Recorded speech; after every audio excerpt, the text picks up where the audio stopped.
And we are extremely pleased to welcome for the very first time ever here to Cafe Improv, Adam Rand.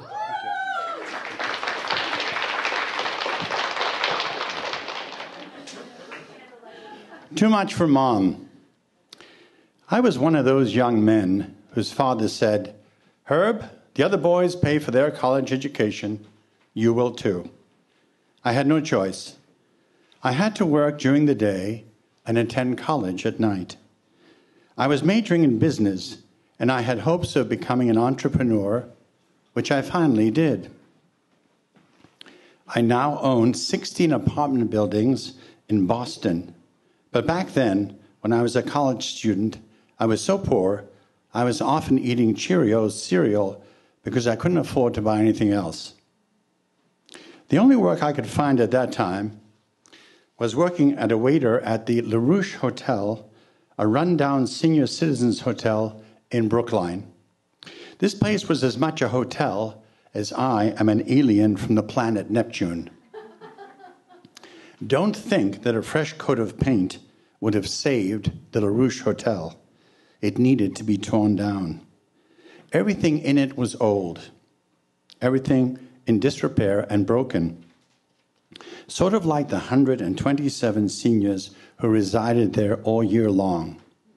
The hotel was an eyesore for the passerby, and the front of the dilapidated building was decorated each morning with dozens of old persons, either rocking rhythmically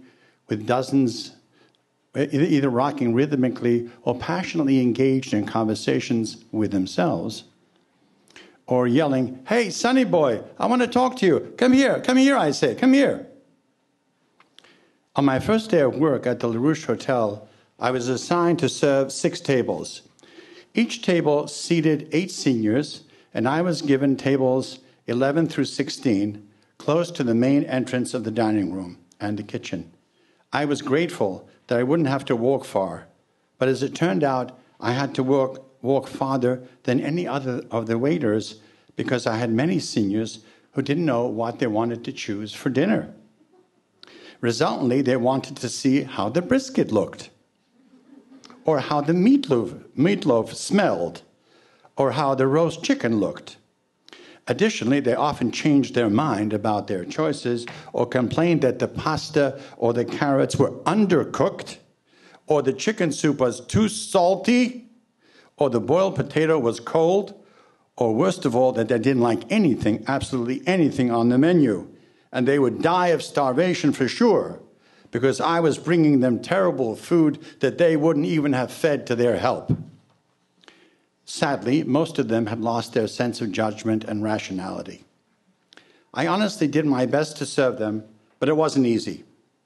A few of my seniors were still sharp mentally, and they would smile sympathetically at me as they heard the others calling, "Manager, manager, this young man doesn't want to bring me any food." My favorite senior was Mrs. Deirdre Childers. She was a petite and attractive woman who dressed impeccably and carried herself with the elegance and manner of royalty. I believed she was in her 70s, but one day she proudly whispered to me that she was actually 93 years old. Deirdre was always on time, was easily pleased, was perennially smiling, and could usually be found assisting the other seniors at her table with their food. They all called her Mama. She took care of them. If they were not well enough to come down to the dining room, she would carry a tray up in the elevator to their room and feed them patiently, one spoon at a time, and console them. Every day she would spend an hour recording novels for the blind on her trusty Panasonic cassette tape recorder. She told me she had finally gotten into show business. Deirdre and I liked each other very much, and she took a genuine interest in my studies, the welfare of the members of my family, and encouraged me to find myself a good girl to be my companion. "You know, Herbie, a man is never complete without a woman," she would remind me periodically. In turn, I would ask about Deirdre's family. Deirdre would always steer her answers to speak of her late husband, Quincy. Once she said he was a wonderful man, but not such a great judge of character. You know, Herbie, usually women are better than men at doing that. Anyway, he and his partner, Darcy Crowe, they started Childers & Crowe, the big investment firm. I'm sure you've heard their name. I nodded and said, of course. To tell you the truth, I never trusted that man, Crowe. Not from the beginning. And it turned out I was right. So Quincy was Mr. Outside, and Darcy was Mr. Inside. Quincy brought in the customers. He was so charming. You would have loved him, Herbie. And Darcy did the administration, the finances, and the accounting. And together they built this company. My sons, Seamus and Patrick, they run that business now. Yes, yes. My, how time flies. Deirdre rarely spoke about her sons and their families. When she did refer to them, she would wish them well, and then she would sigh. I wondered why that was. Every Sunday, the seniors gathered in front of the LaRouche Hotel. Like birds at feeding time, they were all expecting their visitors. As each successive car drove slowly down the crowded street and past the front entrance to the LaRouche Hotel, the seniors would peer into the windows of the vehicle to determine if their loved ones were inside. Often they were, and the children, with much happy waving and calling of the names, would be smiling at them from behind the car window, particularly the grandchildren. Those seniors who didn't receive any visitors on a given Sunday were sad and depressed and felt abandoned. If their families didn't visit for 2 or 3 weeks in a row, the symptoms were understandably worse. If a month went by, the manager of the hotel, Seymour Perlmutter, who was an older man himself and a decent gentleman, would call the family, ostensibly inquiring as they hadn't visited, was everything all right? As no one had been to see the senior, and the senior was upset. Usually his phone calls were met with defensive excuses about their unusual busyness, but most of the time, the relatives would hurry over within a day or two to the LaRouche Hotel and would apologize to their relative and to Seymour.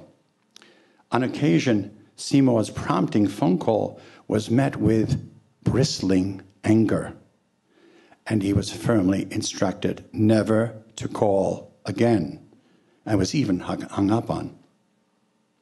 I soon noticed that Deirdre rarely received visitors. No, that's wrong. Actually, I never saw her receive any visitors, though she did wait expectantly, along with everyone else, every Sunday. I went to see Seymour Perlmutter about making his famous "Where the hell are you?" phone call.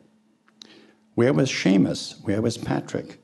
Where were their families, their children? Seymour stopped me in mid-sentence as soon as he understood that I was concerned about the lack of visitors to Deirdre Childers. Don't waste your breath, Herbert. This woman's 2 sons never visit. Neither one of them has visited their mother since Christmas. That's 9 months ago. They come once a year, they stay for 15 minutes, and then they leave. You're thinking I should call them, right? Of course I called them. Seamus threatened to get me fired if I bothered him again, and Patrick told me to mind my own effing business. These are terrible boys, Herbert. You have no idea. I could not imagine that Deirdre would be treated in such a fashion by her 2 children, but I learned that indeed she was. I went back to Seymour Perlmutter and asked him to tell me more.